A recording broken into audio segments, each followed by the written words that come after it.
What's up, guys? Welcome back to the channel. Today's video, it is upgrade time. So wanted to start off by saying big thank you to AnoleX for sending out the 1.5 kilowatt spindle kit.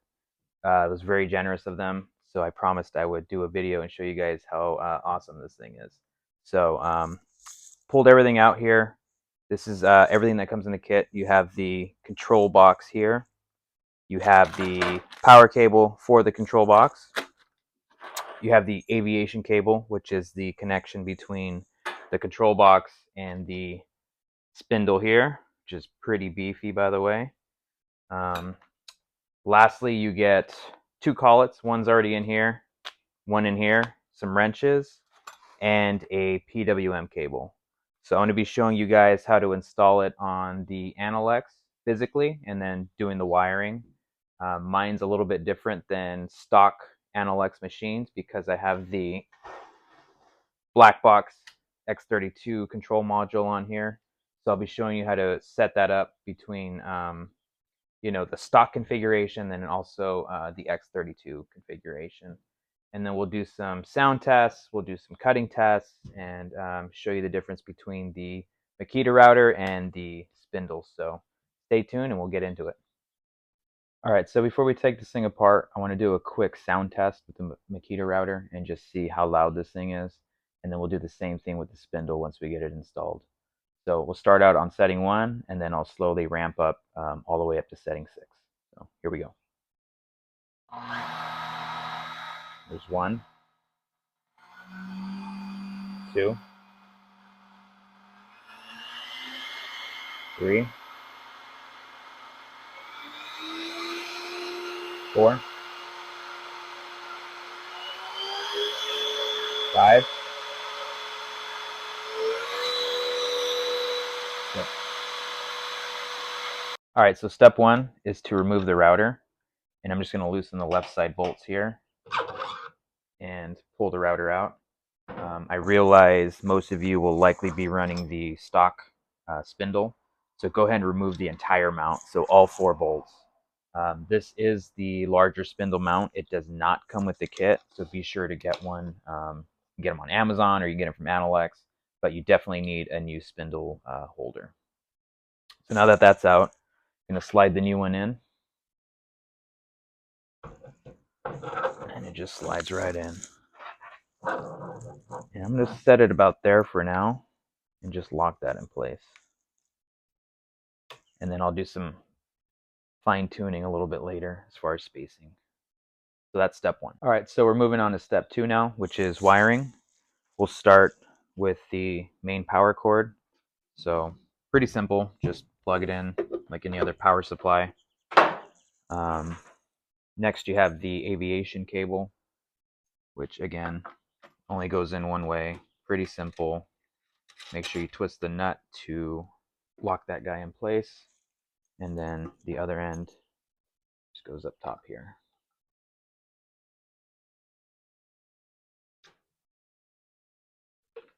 And lastly, you have the 3-pin PWM cable, which just plugs in right here.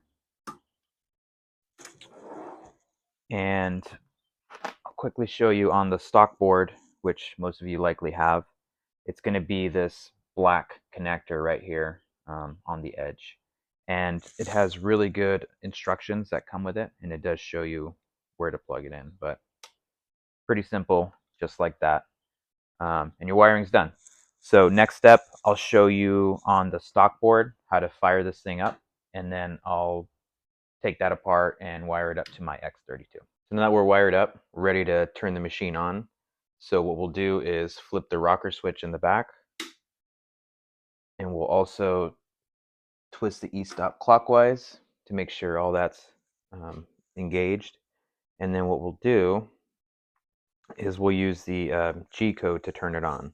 So if you have the instructions, the bottom part of step 4 gives you the G code commands to enter in the command line. Again, I'm using G code sender, so it's just going to be M3 space S1000 and then enter. And there you go. So At this point, you would use the knob to vary the speed.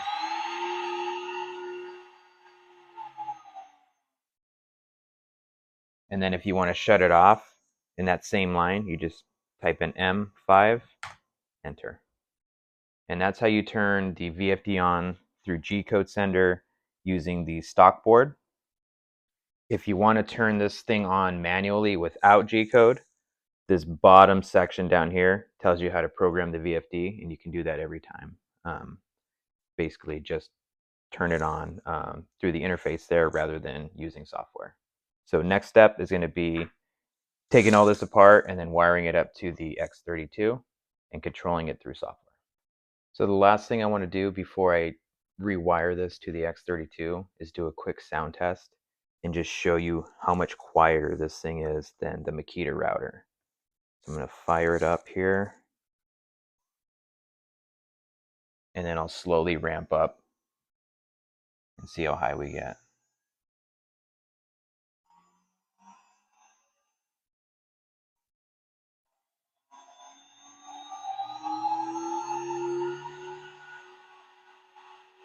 And that's wide open right there.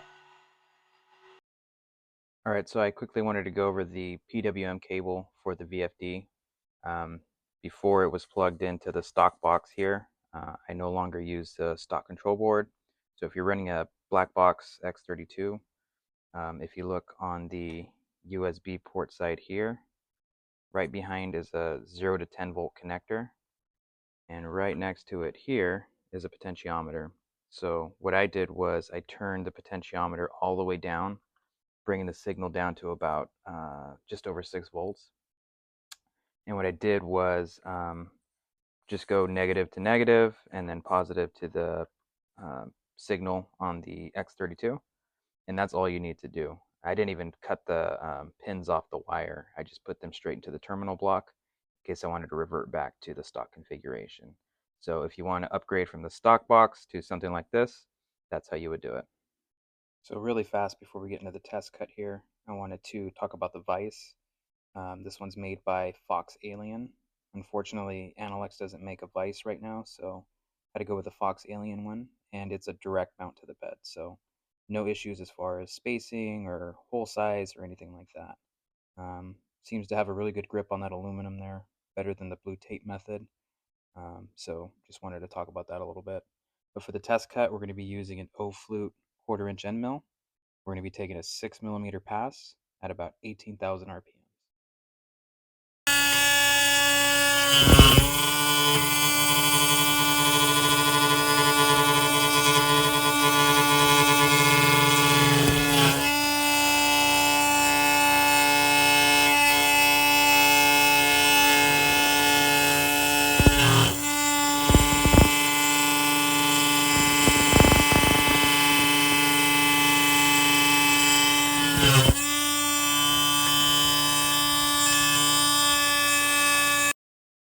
Alright, so I just pulled a test piece off the vise. This is what we ended up with.